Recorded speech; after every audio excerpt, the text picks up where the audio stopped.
Whether you're ordering wings for the game, whipping up a 7-layer dip, or ordering pizza, there's something about football that makes you want to eat. And this football season, Uber Eats has the best deals on game day food. No matter what you're craving, from 2-for-1 pizza to buy one, get one wings, Uber Eats will be dropping new deals each week, all season long. Uber Eats, official on-demand delivery partner of the NFL. Order now. Terms and conditions apply. See app for details.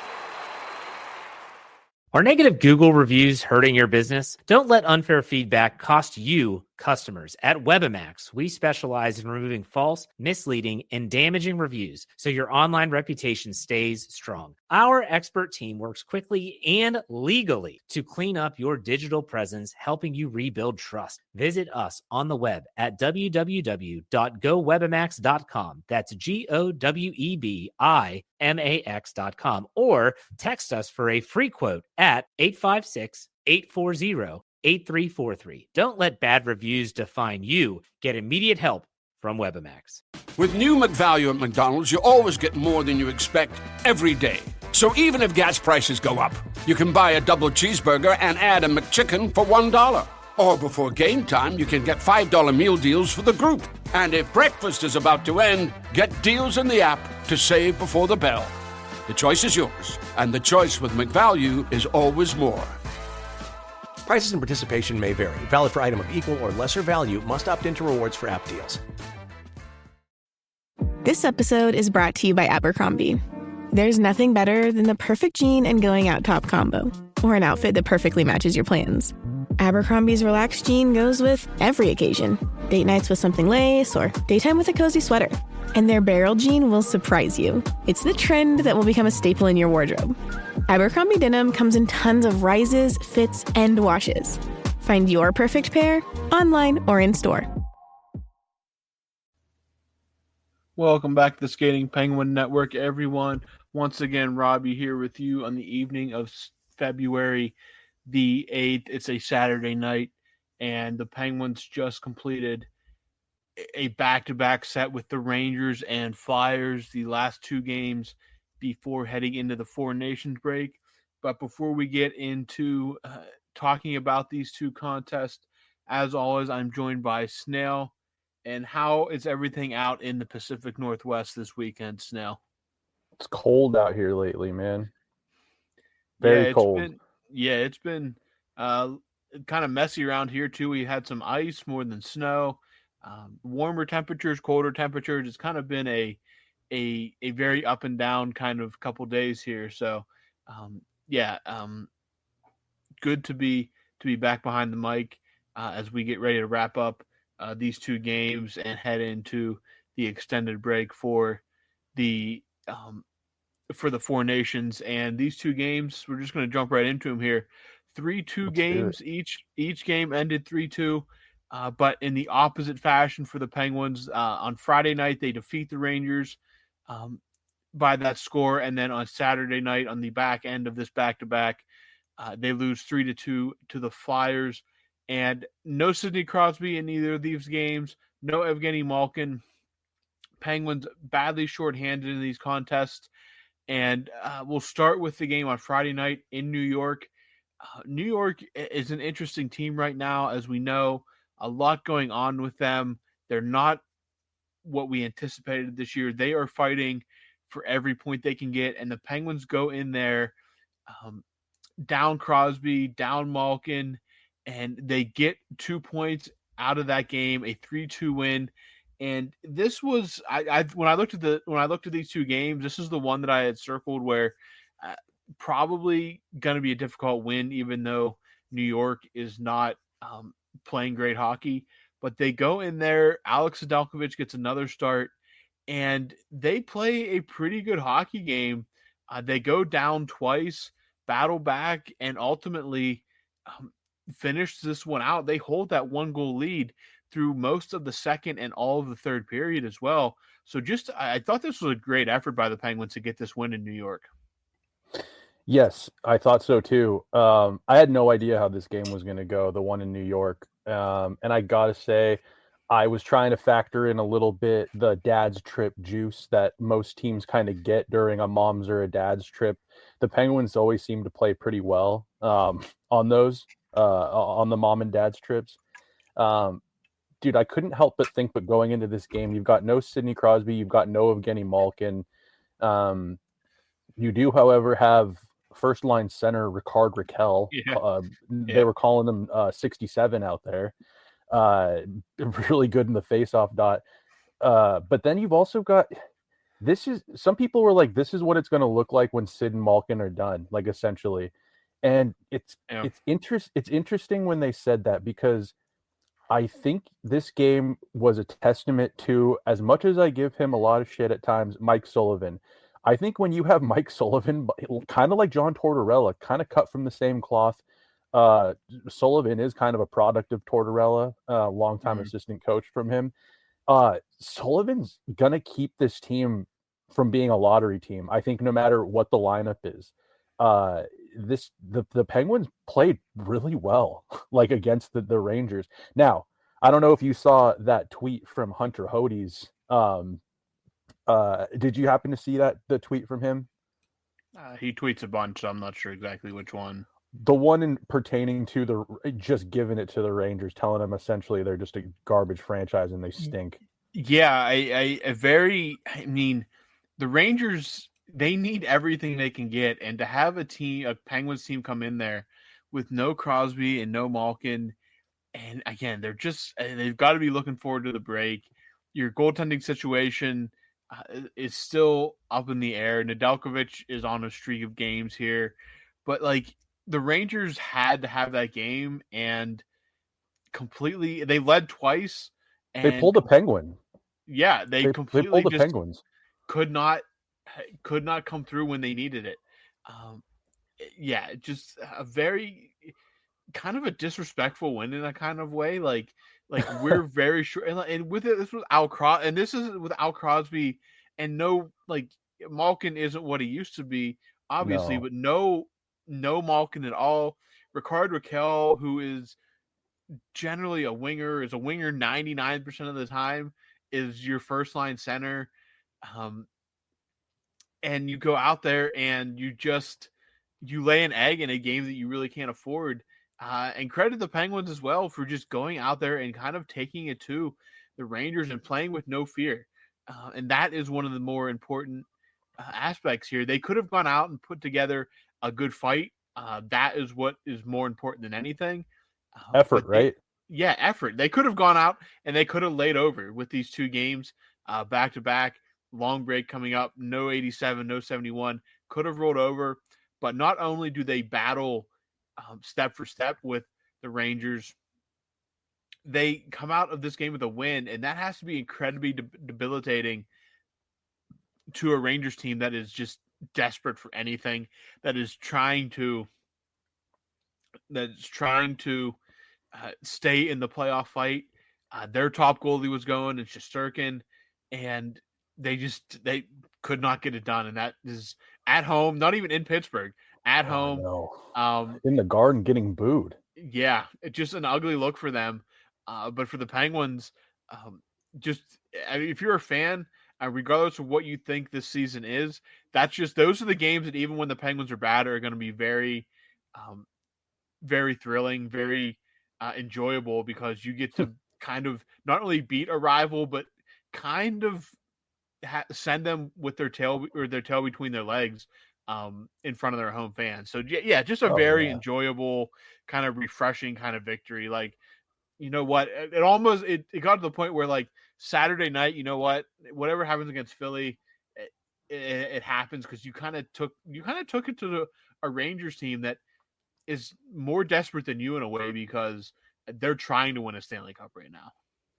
Oh, dude, the Rangers, like, we could pile on the Rangers right now if we wanted to, and there's really no point. The Penguins are in a worse spot than they are. It's kind of I don't want to say a moral victory against them, but dude, I am perplexed by the Rangers, the 2024-2025 Rangers, because it's just been kind of it's been a noisy year for them. Like, I have a feeling that Chris Drury and the powers that be in New York, did they just trade all the wrong players? Like, The Rangers that the Penguins lost to in 2021, 2022, or whatever that last playoff appearance was by them in that 7-game series, I mean, they were feared because of Jacob Trouba. Barclay Goodrow had Stanley Cup repertoire. He's a Stanley Cup winner, gritty player. He can score he's one of those guys that doesn't get you through the regular season, but he gets you through a postseason. They got rid of him for nothing. They just gave him back to San Jose. And then one of their young prospects, it was the second overall pick in Capo Caco. They ship him out. Yeah. And all of a sudden they're getting kind of old all of a sudden. Like Panarin and Zibanejad and Kreider are their core at this point. Lafreniere has not lived up to the first overall pick expectation that they were hoping. Tremendous junior player. By no means has really reached that the pinnacle that they'd hoped he'd have reached by now under that leadership. So he's kind of their own. They got a couple young guys on the back. They got Schneider. They've got Igor Shesterkin. That's their golden goose. But like we've seen in Pittsburgh, you can have the golden goose in net, but it doesn't mean it's going to fix all of your problems. And their core does not show up every night. They go out and they get JT Miller in a big blockbuster deal. They bring him back to New York. He looked pretty good out there. But he was turning the puck over. He was kind of mainly dishing it from his from the half wall on his offside. I just thought it was kind of a weird game for me.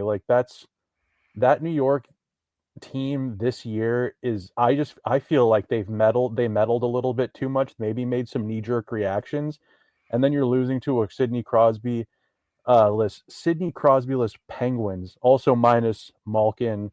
You've got Ricard Raquel and Kevin Hayes as your 1-2 punch down the middle. Blake Lizotte buzzing around. I don't know. It was just an interesting game, and to come away, things aren't rosy in Pittsburgh by any means right now, but boy, is it loud in New York. And that win that the Penguins got certainly did not make it any quieter.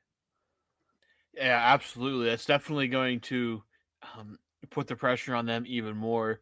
It's like New York is just taking all the wrong lessons of how to build, get over that hump.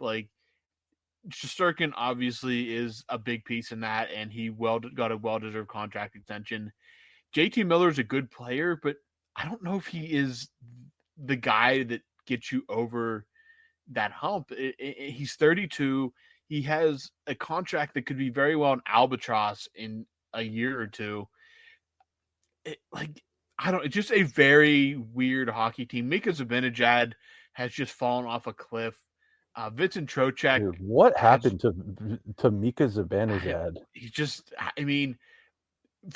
Maybe we are so used to guys like Crosby and Malkin and Letang who have these very long peaks that maybe your good players have a very short peak career. Think about a guy like Jonathan Huberdeau. He was like a 100-point guy every single year, and he gets shipped out, and he has been like a 40-point guy for 4 years now. That's what happens.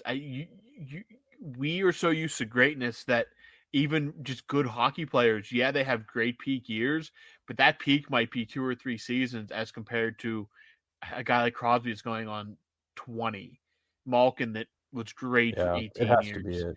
Yeah. Vinny Trocheck was a point per game player a season or two ago.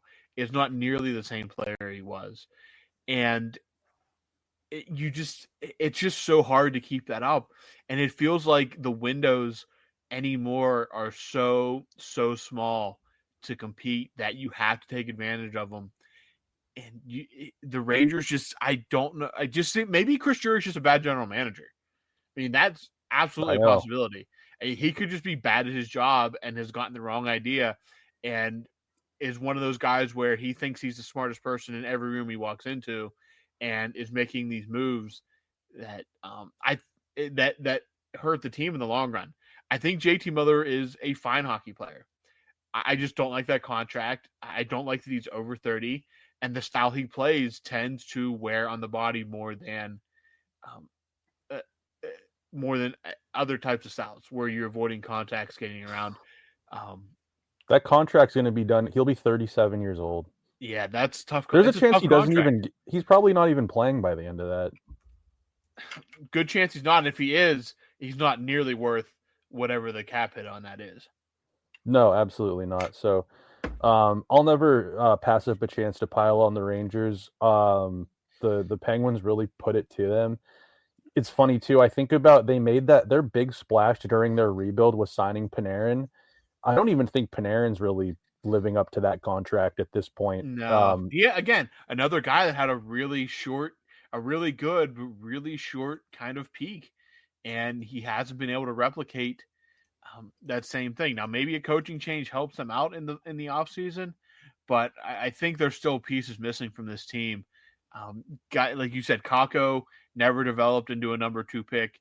Lafreniere he's a good hockey player. He's solid, but he's not a number 1 pick. A very just kind of discombobulated team that feels like they're missing something. Poor player development, bad contracts, and if it doesn't improve, it can get bad in a hurry for teams like that. So, the Rangers they look like they're almost in the midst of blowing another generational goaltending talent for the second straight time. So we'll see what happens going forward. But if they don't turn it around this year, it could be a big offseason for them. So it'll be interesting to watch what happens because they're a team right now that is just clinging to anything they can get.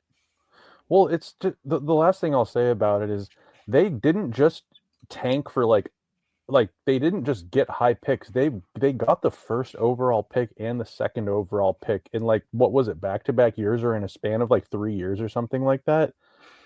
And you don't really have much to show for it. And it's been, those guys were in the league for 4 or 5 years now at this point. Just kind of crazy. And you've got to think that, they went through some coaches. They had Quinn, who's now behind the bench alongside Sullivan. They had Gallant, who seemed like a great coach for the Rangers. Yeah. And they gassed Gallant, and now they bring in Laviolette, which Laviolette seems like, no offense to the guy, but he seems like he's kind of the coach that people bring in when they need to. It's not a panic move, a panic hire by any means, but Robbie, do you know what I'm trying to say? People seem to bring in Laviolette when they're like, okay, we need to quickly whip this group into shape and hopefully he'll punch through with them. Don't you feel like that's kind of what people do when they hire Laviolette? He seems to be kind of a closer in a way, but kind of also we don't really got anyone better. Let's hope that this guy just rattles this group and shakes it up enough to where they can kind of punch through. Yeah, because everywhere he's gone since Carolina, he just hasn't been able. I don't know. He's a coach that can definitely get you to the playoffs. I just don't know if he is the guy anymore. Because he's been at multiple stops now, Philly, Washington, now the Rangers.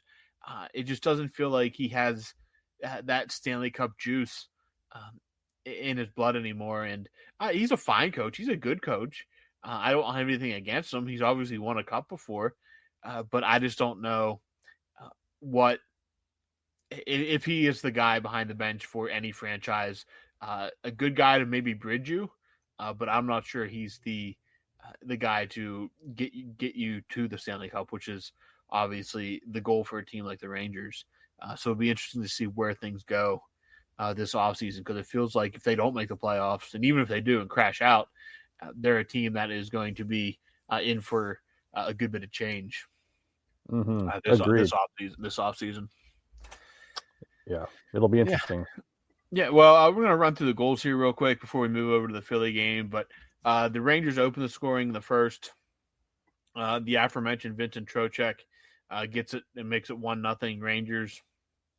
Second period early, Blake Lizotte finally back on the score sheet with his 9th of the year to tie it at 1.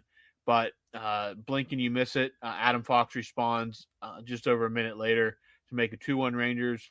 And then Rickard Rakell, his 25th of the year, really making a good impression after being named to Team Sweden. Gets his team leading, 25th of the year. Rust and Bovillier get the assist there. And then about 3 minutes later, on the power play, Phil Tomasino rifles one past Shesterkin on a nice touch pass for Brian Rust.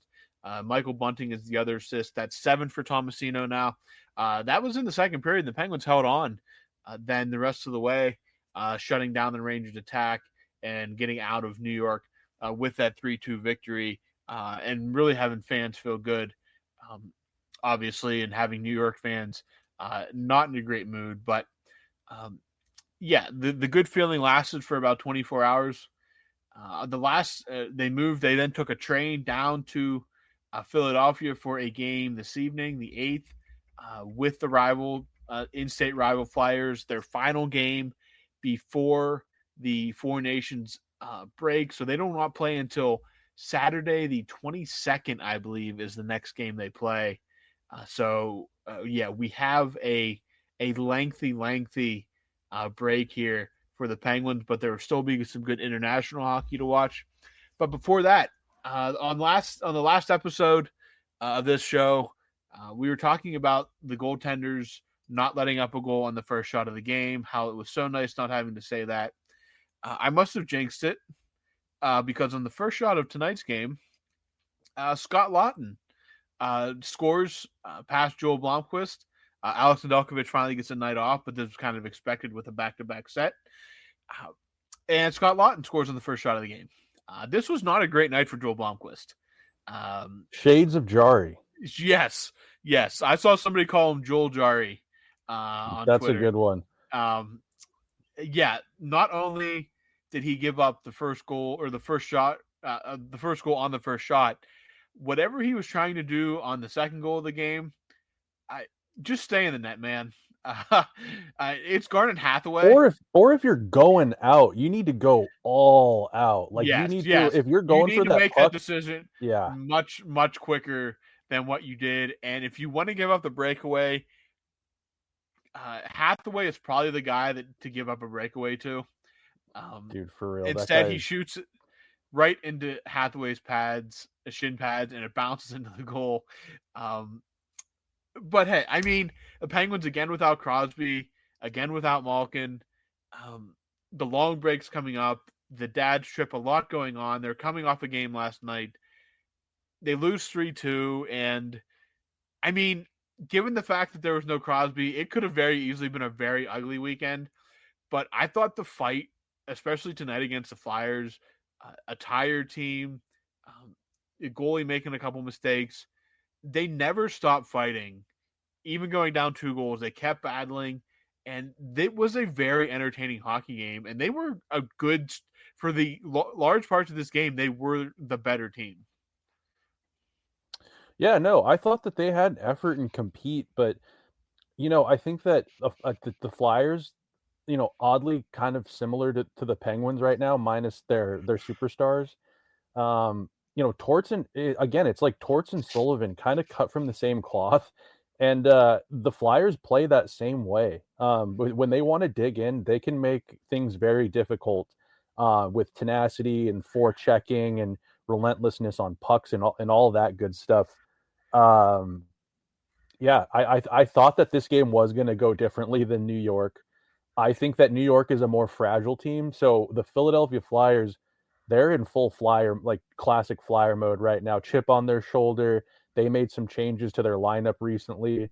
They've got some guys that are pretty relentless. So they were going to bring it to the Penguins, and they certainly did. The Penguins did look better at times. I thought that it was so important today. We'll get to the scoring in a second, but I thought it was so important against the Flyers. The one thing that the Penguins do have is that they have firepower on their back end. Jamie Drysdale on the Flyers is not a seasoned offensive force yet in the NHL coming from the back end. But the Penguins have Erik Karlsson and Chris Letang. I thought this was a game for them to try to take control, take over offensively and stick it to them. And Karlsson had an absolute dart, just picking a corner, walking down his strong side. But yeah, I was hoping that the Flyers wouldn't take it to the Penguins too physically and try to get them involved in that way, because they don't have. I think Boko Amama wasn't in the lineup tonight. Yeah, they missed a couple guys. Did Ponomarev get us? Did he get a start tonight? Yeah, he was on. He at least started the game on the third line. I thought I saw him. He wears number 11. Anyways, yeah, it was it kind of went how I thought it would go, but I was thinking the Penguins would be able to punch through with a couple more goals than what they scored on. Is his name Sam Urson? Samuel Urson? Erson or Urson, one of the two. Yeah. I, I don't really know who that guy is, to be honest. Yeah, I think he's one of Team Sweden's goaltenders, though. He is since Markstrom's gone down, but Yeah. I couldn't have even told you that guy was Swedish or not. It was up to Blomqvist too to have a game, and Blomqvist looks like he's been watching Jari highlights in his free time. Not a good, and I think all of that accumulated to the Penguins not having the most fortuitous evening. Yeah, the Penguins. Yeah, again, they held the Flyers to just 20 shots on the game. But the 2 goals by Blomqvist, again, first shot of the game. Yeah, we kind of got used to not saying it, but unfortunately we have to talk about it tonight. And then the goal that he gave up to Garnet Hathaway, just bad decision-making, just everything from not coming out in time to shooting it directly into his pads. Just, yeah, again, rookie mistake. And I saw it pointed out, it looked like a guy that hadn't played hockey in 2 weeks. That's what it looked like too, Yeah. as well. I mean, this is a guy that's getting a start, but he's coming in pretty cold. He is. He was coming in very cold, not pretty. I mean, he had not played. When he played once since the whole Jari situation, I think, and yeah. So Nedeljkovic has obviously been playing well and has earned his starts. Blomqvist was coming in pretty cold tonight, a little rusty. Had some decent moments, but the 2 mistakes ended up costing the team. The scoring here real quick. Scott Lawton opens the scoring just a minute and 44 into the contest, his 11th of the season. And then Erik Karlsson in the second period, just a snipe. Great shot by Karlsson coming down the right side and just picking a spot past Ersson and burying it. Matt Grzelcyk and Rickard Rakell get the assist there. And then the aforementioned goal by Garnet Hathaway, where Blomqvist shot it off his shin pads and it just went into an open net. Third period, Travis Konechny, probably the Flyers' best player, gets his 22nd of the year with a bomb. Cam York and Travis Sanheim, the assist there. It's 3-1. I didn't feel good at 3-1, but Kevin Hayes, after some confusion and a review, gets his 10th of the year. So Kevin Hayes still coming up big. Danton Heinen and Anthony Beauvillier get the assist, 3-2, but the Penguins cannot find a tying goal at any point, and it is a 3-2 loss to the Flyers. But overall, a good fight. The scoring, the guys that needed to score did score in this game. They just couldn't find anything else. Karlsson with a dandy, Kevin Hayes scoring against his old team, a great. He had to feel good for him. But they are losers tonight, unfortunately. But there was fight, and that is my big takeaway from this one: is they fought. It didn't pan out in the end, but they do split. And overall, I mean, everything kind of combined. I can't be too disappointed heading into the break. No, you can't be too disappointed. And I mean, I think we've made it pretty clear, like the Penguins kind of are what they are right now. Yeah. I think they're like 5 points out of a playoff spot.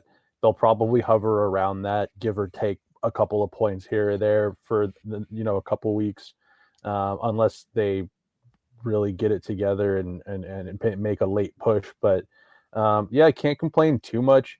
I think we do need to touch on a couple of things. There's been, we'll get to the Sidney Crosby thing in a second, but I think we got to talk about the fact that the Penguins cut bait with Jesse Puljujarvi.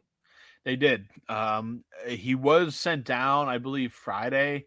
I don't blame him. He has been up and down and not playing. I don't know what he did to piss off Sullivan, but isn't it weird how he never really had like a bad game for the Penguins? Yeah, I just don't know what his role on this team was. Jesse Puljujarvi has been placed on unconditional waivers for purposes of terminating his contract with the Penguins. meaning he will become an unrestricted free agent, I believe, as of noon or 1 o'clock on Sunday, somewhere in that ballpark. And he won't go to the AHL. He's just straight up a unrestricted free agent that can sign with anyone. I don't know what his value is. I would say never really had a bad game with the Penguins. Obviously, I think we've kind of settled in now on the kind of player he is just in general. He's a guy that can eat up minutes on the bottom six, will score you a goal occasionally. When he uses his size, he can be a weapon. But sometimes, he just couldn't find a way into the lineup. And I don't blame him for not wanting to be a guy that bounced around between the AHL and NHL. He wants to go out there and try to find a place where he can be a more permanent NHL presence because I think he is an NHL player. It just didn't work out in Pittsburgh in the end. Good that he was able to recover from what can be a career-ending injury / surgical operation on the hips. Did come back. Was never I'm trying to think of the right word. Was never a detriment to the team in any way. That at least that we know about, and doesn't sound like I would expect anything to come out that he was ever a problem.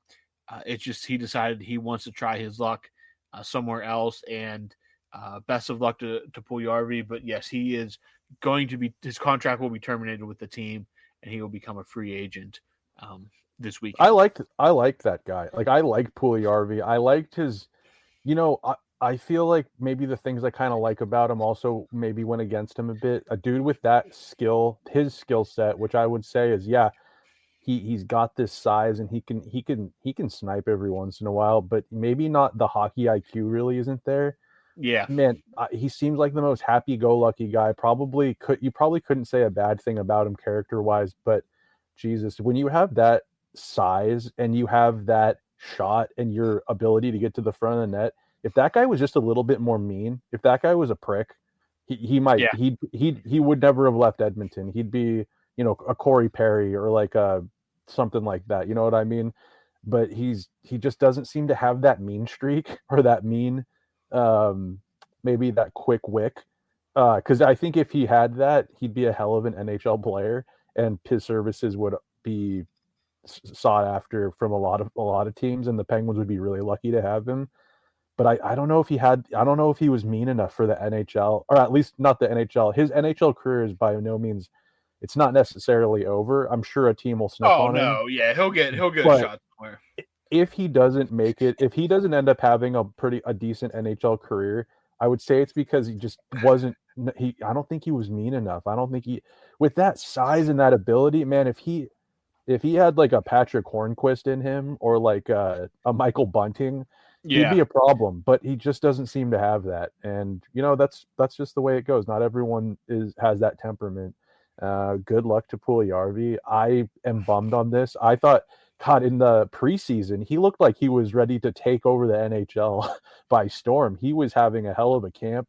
He was a big surprise for everybody. This year, we thought Drew O'Connor and Puljujarvi were going to help the Penguins potentially get, sniff around a playoff spot, and both of them are no longer with the Penguins. Hey, it's Bill Simmons from the Bill Simmons Podcast here to tell you about Michelob Ultra Courtside. It's getting fans closer to the NBA with a chance to win prizes like courtside seats, a trip to All-Star Weekend, and much more. Check it out at MichelobUltra.com/courtside. Michelob Ultra Superior Access, Courtside 24-25 sweepstakes, no purchase necessary. Open to U.S. residents 21 and up. Begins on October 1st, 2024. Ends July 1st, 2025. Multiple entry periods. Visit MichelobUltra.com/courtside for free entry deadlines, and official rules. Message and data rates may apply. Void where prohibited. Sergeant and Mr. Smith, you're going to love this house. Bunk beds in a closet? There's no field manual for finding the right home. But when you do, USAA Homeowners Insurance can help protect it the right way. Restrictions apply. This episode is brought to you by Love Hurts. Kiwi Kwan has had quite a career, from childhood roles in Indiana Jones and the Temple of Doom and The Goonies to a recent Academy Award win for Everything Everywhere All at Once. But now Ki finally stars as a leading man in the film Love Hurts. Love Hurts is the perfect date night movie with its mix of over-the-top action, comedy, and a ton of heart. Love Hurts, Only at theaters February 7th. This episode is brought to you by Amazon. Sometimes the most painful part of getting sick is the getting better part. Waiting on hold for an appointment, sitting in crowded waiting rooms, standing in line at the pharmacy. That's painful. Amazon One Medical and Amazon Pharmacy remove those painful parts of getting better with things like 24/7 virtual visits and prescriptions delivered to your door. Thanks to Amazon Pharmacy and Amazon One Medical, healthcare just got less painful. Yeah, and again, he just did not have, like you said, he did not have like that mean streak in him. He actually skates very well. He has surprising speed for a guy that size. It just, the goal scoring touch isn't quite there, and he just doesn't seem to have that mean streak that allows him to really fully unleash his size on smaller opponents or defensemen as well. And that can be a detriment. Like, being a nice guy can be a detriment, I guess you could say, unfortunately. And it kind of is what seemed to hold Puljujarvi back a little bit too. Maybe if he's drafted somewhere that isn't Edmonton to start his career, he has a different course of action, or a different career path, because Edmonton at the time that he was drafted was still kind of Edmonton of old, just a complete mess. From a franchise perspective, but he gets a shot in Carolina, and then the hip injury, which took away basically half a season from him. And even when he came back last year, it still was not fully. He was not fully all back. I think the best we saw him play was in the training camp this year, where there was serious questions if he was going to make the team at all, and his play made it so that they couldn't not put him on the opening night roster. It just never seemed to fully click in Pittsburgh, especially with Sullivan. So best of luck to Jesse. Kind of reminds me of the Zahorna experiment. Remember Radim Zahorna? Yeah, Zahorna is another big dude. And just a great preseason player, a great training camp player. Every time looked like he was going to have a big breakout. And once the season started, it just wasn't all. He couldn't put it all together when it counted most. And if he was mean, if Zahorna was mean too, like if he was a prick and mean in front of the net and stuff, you're looking at probably an unstoppable force at times. But him and Puljujarvi kind of both, shades of each other as far as how it went in Pittsburgh. Kind of left you wanting a little bit more, but I love that Zahorna guy. When I saw him in the line, I always thought that there was potential there. It just shows you sizes and everything in sports. You have to be able to use it. It gives you an advantage, but if you don't know how to properly use it, it's not really helping you at all, and can be a detriment as well, especially. But Puljujarvi, good skater. He'll latch on somewhere, get a shot for the rest of this season. Where that is, I have no idea, but somewhere that's going to hopefully eat some NHL time, and then he gets another chance to earn a contract next offseason somewhere. So, you know where I think he might get a sniff? You know where I'm predicting someone's going to, you know who I'm predicting is going to take a sniff on him? Toronto. No, not Toronto. That's a good guess though. Was it Florida? Bet you, no, it's not Florida. That's a good guess too, because I think they've got some Finns down there in Florida with Barkov and company. Yeah, I fear that right now it seems like the Washington Capitals know that Spencer Carberry and that culture they have there, they can make a player out of you, and like they did with Pierre-Luc Dubois and a couple other guys. And I think if they pick up Puljujarvi, watch out, because if Tom Wilson gets in his ear, you never know what influence he could have.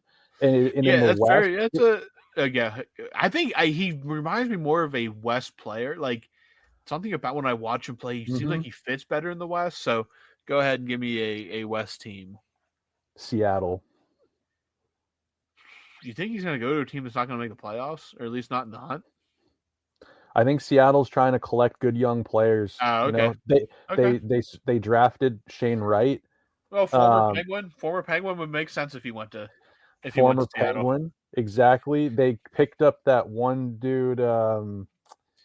They picked up Kako, and they picked up that Yeah. dude who used to play for the Predators, and he lit it up for the Kraken. I'm It's not that little blanking guy, on. is it? No, he's not little. Not Arvidsson. No, Arvidsson. This is killing me. I got it, but yeah, I could see Seattle maybe taking a sniff on a guy like him. Okay. If you're talking like that way, then yeah, I could see Seattle taking. I could see LA taking a sniff. Actually, LA, yeah, they could use a good young player. They've got good culture there. God, where's this guy? Not Jeremy Lauzon. isn't Lauzon hurt right now? I have no idea where Lauzon is. Seattle Kraken roster. I can't believe this is taking this long. Let's see. Eli Tolvanen. Oh, okay. Yeah. He was in. He was supposed to be the next big thing. When he came over, he's Finnish, isn't he? Yeah, he is Finnish. That's what made me kind of. He was supposed to be the next big thing when he came over for Nashville, and he never really clicked either. So didn't really.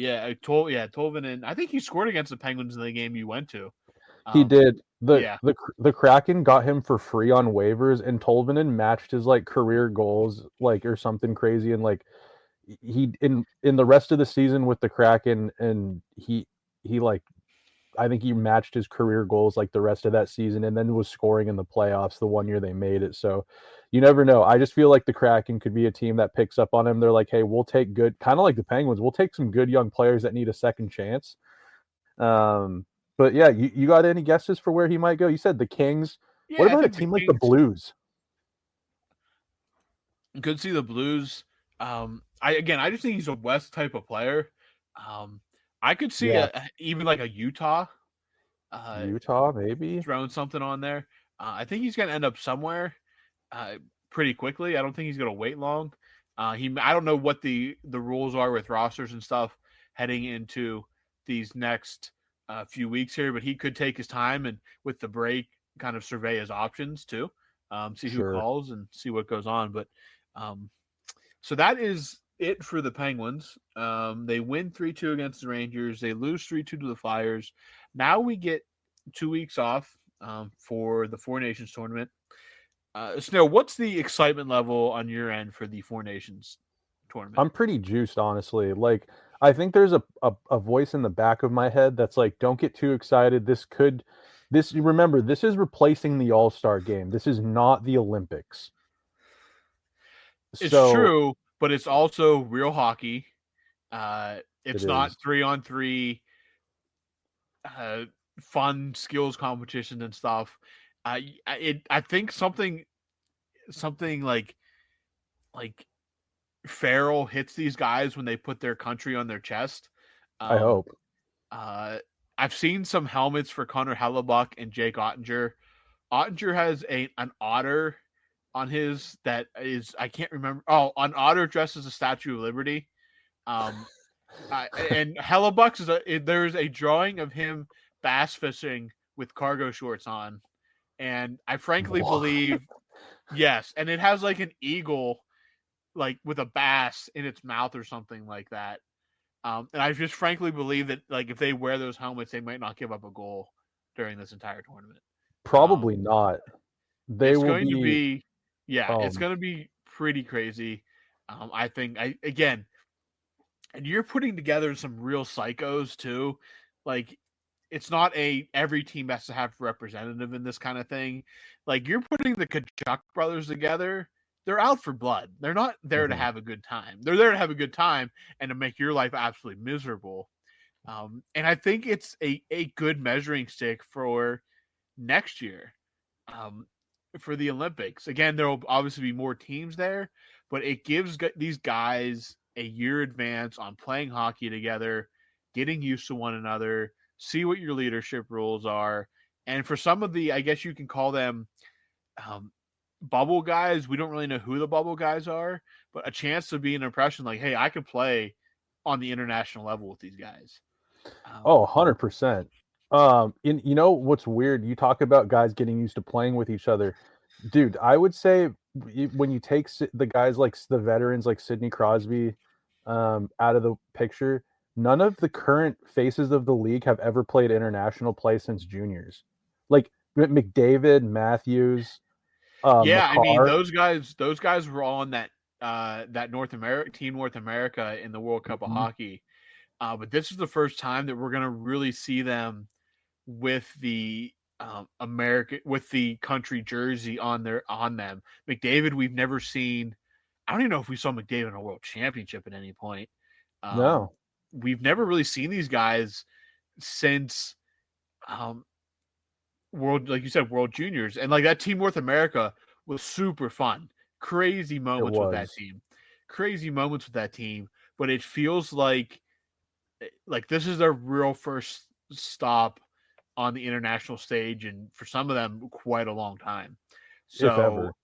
yeah, if ever, and yeah, but like the new guard of the Americans, the Canadians, that they're still really deep, but the goaltending questions, Sweden and Finland kind of feel um, like they're almost playing second fiddle, but they have really stacked teams, and they're an amazing rivalry to begin with as well. Like that is a very hot rivalry as well. And I'm sure that the teams that aren't playing are going to be sitting back and watching this, being like, "Bring it on!" It's an Absolutely. appetizer. It's an appetizer to the Olympics. It's an appetizer to the World Cup of Hockey. I think it's going to be great entertainment, and I'm really excited to watch. It's going to be out there for everybody to watch. It's on ESPN, so make sure you guys tune in. Snail and I are going to sit down and talk about it, so we have some content for you guys. So we're not going too far, but I'm hyped for it. Snail sounds like he's hyped for it, Oh yeah. and it would be nice to not have to necessarily think about the Penguins for Yeah. a couple weeks here. It will. We'll be able to cheer for, a base. It's going to be first of all, it's going to be a tournament, which is better than a one game event like the Yes, All-Star game. yes, It's it's a going to round be robin. Yeah, it's a round robin format stretched out over like a week or so. It's taking place in two hockey mad locations in Montreal and in Boston. yeah. The crowds are going to be awesome. Uh, and like you said, I think that some people are fearful that this is going to be like a quasi all-star game. People are going to be out there, with kind of this acknowledgement that, hey, we're not going to be hitting too hard. It's not going to be a pond hockey game. I think that when some of these players put on that jersey for their country, it's like you're telling me that Brady Tkachuk and Matthew Tkachuk, like you'd mentioned, or Sam Bennett is playing for Canada. You're trying to tell me Sam Bennett isn't Oh, going to try Sam to like Bennett's going to be just violently annoying. Brad Marchand is there are Yeah, people that don't even want him to be on the Canadian team because of how he's played this year. Brad Marchand is going to be out there mixing it up more than ever, potentially, with something to prove on a line, maybe with Sidney Crosby if he's healthy for this tournament.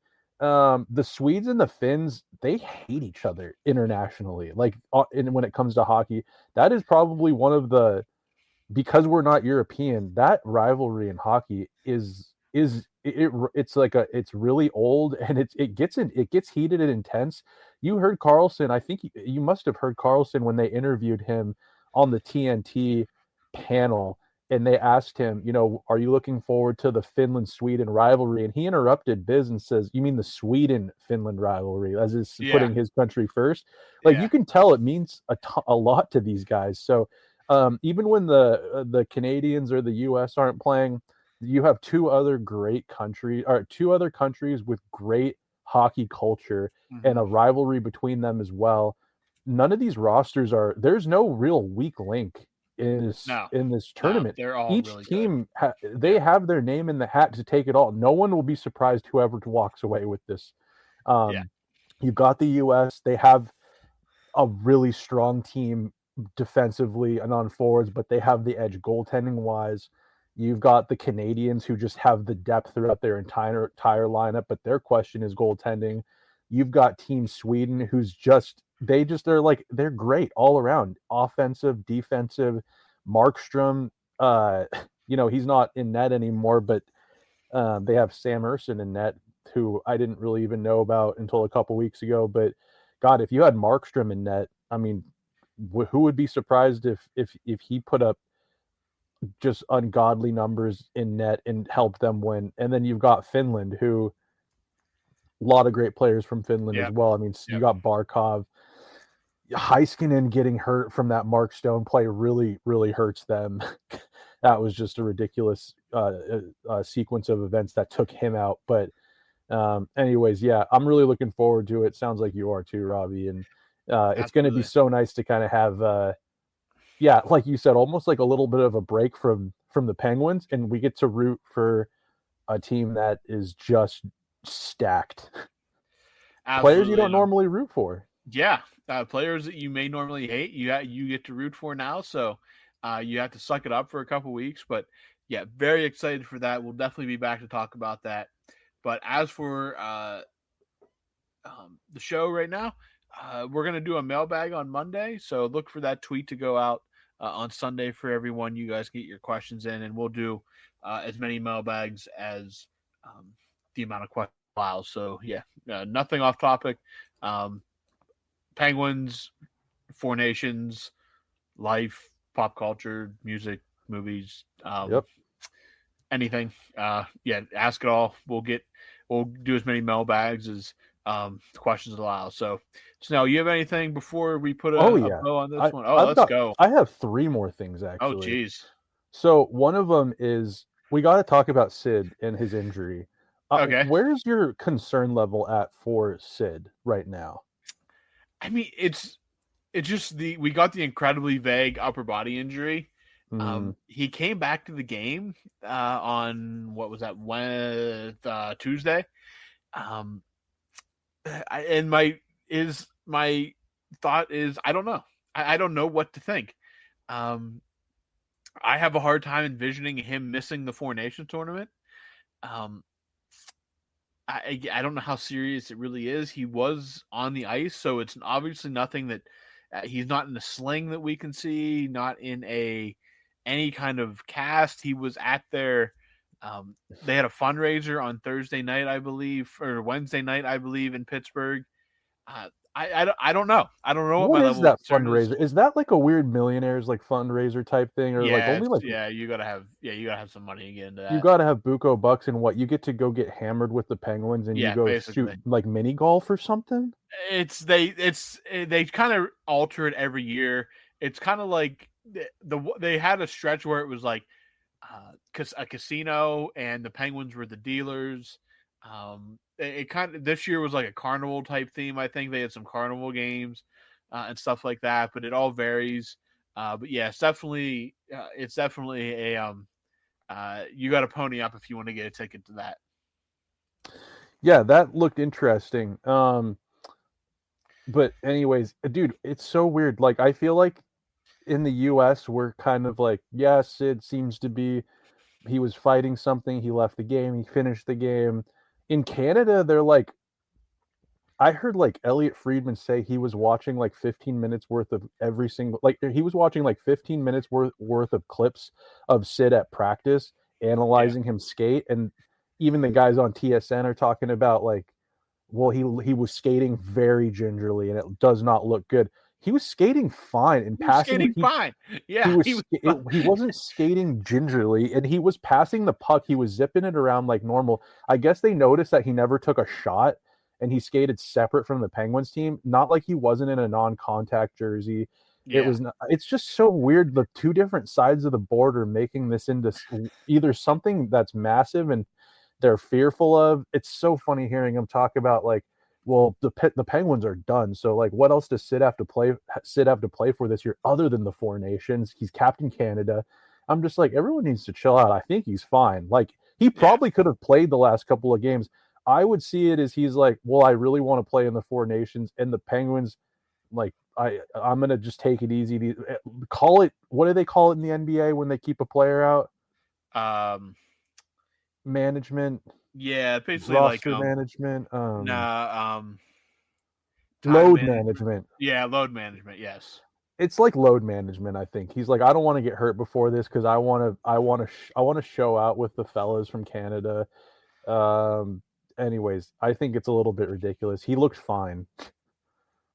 Yeah, every video I've seen of him, he's looked completely fine. I don't know what the people in Canada are watching, but he looks fine.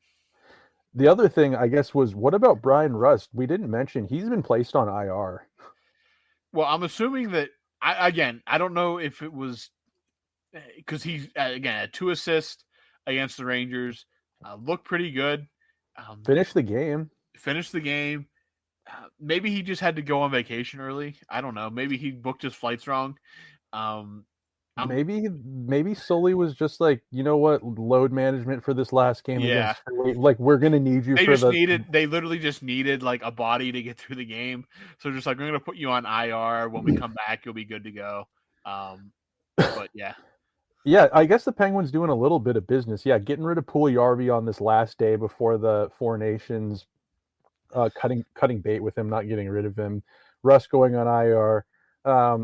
I saw him maybe get a little bit tangled up at one point during the Rangers game, but again, like nothing really. Did they even give upper body, lower body? They just literally like Russ. They just said he's on IR. Yeah, they pretty much just said go on vacation already. We'll see you in a couple weeks. That as far as hockey, that's all the last things. I felt like we just had to bring that up because that was news. We haven't really talked about it yet. And the third thing, and this has nothing to do with hockey, but before we sign off here, the Super Bowl is tomorrow. We're recording it right now, it'll be out tomorrow. It'll be Super Bowl Sunday when you listen to this. We got to give our picks for the Super Bowl. I'm going with the Eagles. I have to go with the Eagles. My boy Saquon. Fly, Eagles, fly. Fly, Eagles, fly. Former Penn Stater. So I have to go with the Eagles, and I'm going to say 27-23. Wait, why is Saquon Barkley your boy? He went to Penn State. Okay. I was just like, wait a second, you're a Steelers fan. Like, why would you care? I am, but Saquon went to Penn State. Got to rep the alma mater. And did he go to school with you? No, he's younger than I am. We never crossed over, but I also can't take much more of the Chiefs. So I was probably going to cheer for about anybody against the Chiefs. So, God, me too. I'm not the biggest football guy, but I can't stand that Mahomes. Like he's easy to hate on and just kind of drives me nuts with his antics on the field. He's got that weird brother who's like a TikToker and he's always making a fool of himself. Yeah. Travis Kelce and the Taylor Swift stuff has just gotten really stale. I'm going with the Eagles as well. Right. I want the Eagles to win as well. You want to know why? Because Eagles fans are just built different. Oh, they're completely different. They're completely different breed. Win or lose, like Philly they haven't won much over the last decade, like especially when it comes to like hockey. And those fans, when they win or when they lose, they're kind of like Vancouver. Like they're a riot whether they win or lose. So that's why I want Philly to win. And I'm going to go with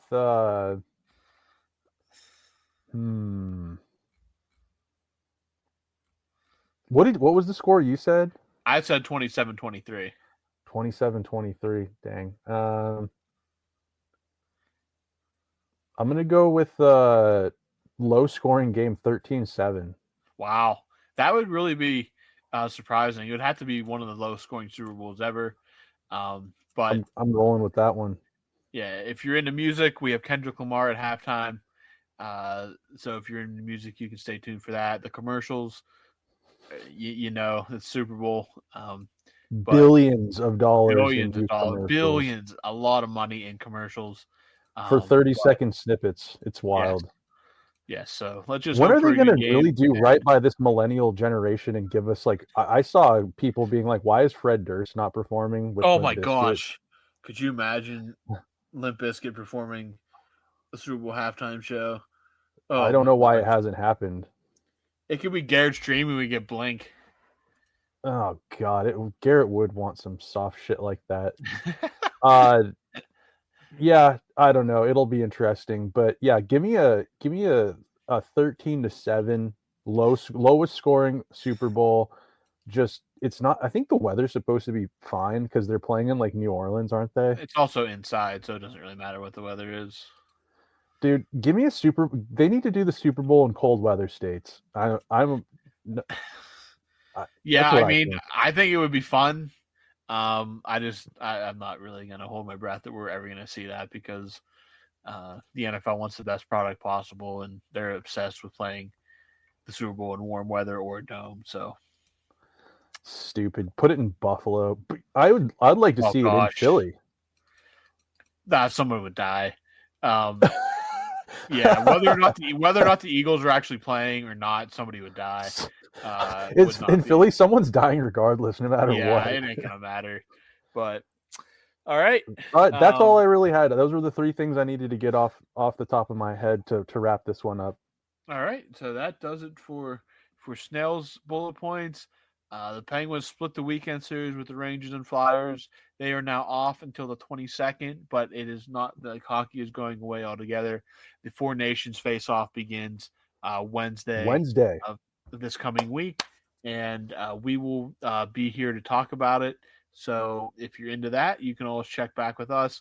Other than that, we will have a mailbag going out Monday. So get those questions in, and we will get them answered for you. In the meantime, everybody stay safe and have a good rest of your weekend.